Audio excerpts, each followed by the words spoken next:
Assalomu alaykum barchaga, hurmatli gul ishqibozlari. Bugun xrizantema temasida gaplashamiz. Xo'p do'stlar, bizda mana bunday xrizantema tayyorlari bor, stakanda.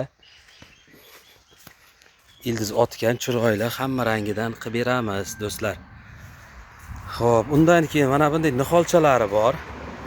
Hozir bu niholchalarni biz o'zimiz stakanga ekyapmiz, yaxshi rangligi uchun. Sizlarga ham xuddi shunday qilib beraman.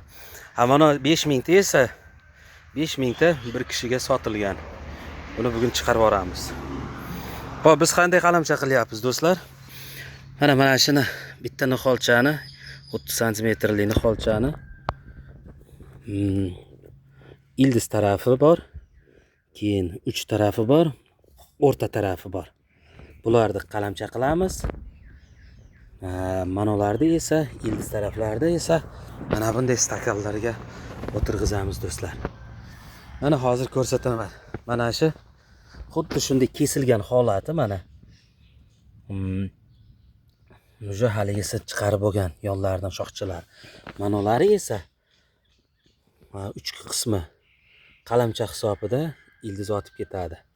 Do'stlar, kimga mana shunday gullarimiz qiziq bo'lsa, telefon nomerimni qoldirib ketaman, telefon qilaverasizlar do'stlar.